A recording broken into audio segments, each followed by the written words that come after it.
Yung leaf hoppers po medyo takot po sa ulanan yan, hindi po siya nagtatagal.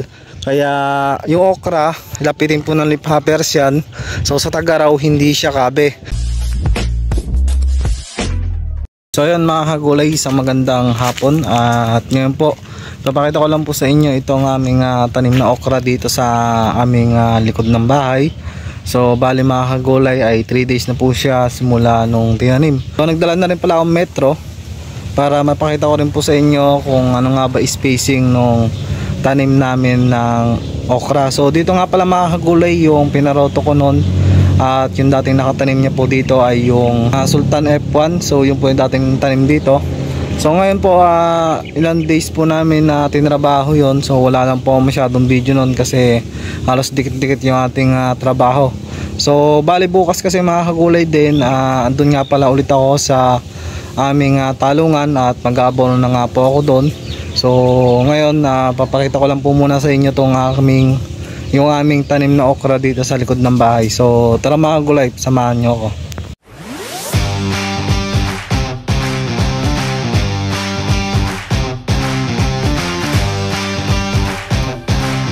So dito mga kagulay, papunta na po ako dito sa aming okrahan.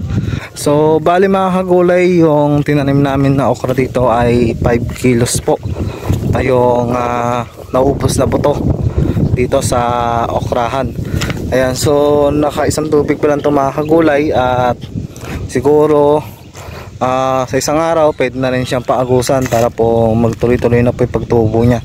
So sa ngayon wala pa po kayo makikitang nakalabas kasi 3 days pa lang naman siya na nakatanim. So tanim sa tuyo po ito mga kagulay. So nilaglag tapos inapakan lang po ito. Tsaka namin po tinubigan para po lumapat sa ilalim yung buto. So mabigat naman kasi ang buto na okra kaya hindi na po namin ito binasol. So hindi naman siya inaanod kahit na may tubig. So may ilalim po siya sa tubig. Ayan, so ito po yung okra namin. Ito po yung aking ginayak. So medyo nilinis ko rin po yung tractor. At makikita nyo marami nga po siyang sukal na dating may tanim na sultan. Ayan, so 2 banos po ito bale. So 5,000 square meter po ito, halos kalahati hektarya. So 5 kilos. So ibig sabihin po yung 1,000 area, 1 kilo ang naubos namin na buto na okra.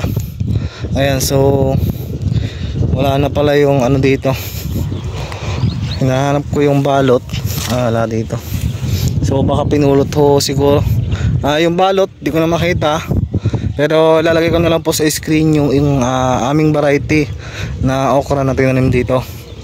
So ayan, ito po yung tanim namin. So kung tutusin mga kagulay, ang season po ngayon ay tag-araw. So alam ko sa marami sa mga kagulay natin na tumatanim ng okra ng tag-araw, pero medyo mahirap pagandahin dahil nga sa leaf hoppers. So ngayon ito anong buwan pa lang naman ngayon at susubukan natin na mapaganda ito, na mapaganda na season po ang tag-araw kasi bihira lang po kasi mga kagulay yung nakakapagtanim ng okra na napapaganda po yung kanyang dahon. So ito, meron tayong susubukan na lason. So abangan nyo yung paglaki nito mga kagulay para po kahit kayo, pwede kayo magtanim ng season ng tag-araw, pwede na po kayo mag-okra. So mga kagulay kasi, ang tanim kasi ng okra dito sa amin ay July pa. So ibig sabihin po, pumapatak na po ang ulan. Doon na po umpisa ng tag-ulan. So ang kasagsagan po ng ulan nun ay August. So doon po yung panahon na may kidlat-kidlat na. So yung July po, doon pa lang po yung papasok na tag-ulan. Sa loob ng 1 linggo ay halos 3 araw na umuulan o medyo madalang pa. So medyo August pa yung kasagsagan ng ulan, kaya hindi masyadong leaf hoppers. Kasi yung leaf hoppers po medyo takot po sa ulanan yan, hindi po siya nagtatagal. Kaya yung okra, lapitin po ng leaf hoppers yan. So sa tag-araw hindi siya kabe. So ngayon ito, nagtanim kami ng okra. Abangan nyo mga kagulay yung aming gagamitin dito para po ma-share ko po sa inyo. So yung variety niya po, ito po yung kilalang okra dito sa lugar namin, pero sa ibang lugar depende po sa inyo kung gusto niyo din po tumanim ng gantong variety. Ayan. So wala pa akong maipakita sa inyong tubo kasi tatanim pa lang. At unang tubig pa lang siya halos kasi pagkayari namin magtanim tinubigan, so medyo makikita nyo na medyo basa-basa pa siya. So kailangan pa natin mga 3 tubig para makita po natin yung guhit ng okra dito. Papakita ko na lang po sa inyo din yung itong pagitan ng spacing ng okra para po may idea kayo. So sa spacing po ng okra, ayan, so makikita nyo ay nasa sentro po siya, sa gitna. Tapos nasa sentro din po siya dito. So bali ang naging pagitan po nitong okra ay nasa 28 inches or 72. Ayan. So baliktad yung ating metro. So 72, ayan, 7 tsaka 2, ayan, 72 cm, at sa inches naman po niya 28. At sa feet naman po niya halos kulang 2 feet. Ayan, so 2 feet siya. Ayan, so kanan kasi pilang bibidyo ko mga gulay kaya nakabaligtad yung ating metro. So sa spacing 72 cm po yun naging pagitan namin. At ang tinamnan po namin ay 5,000 square meter. So ito po naging spacing namin.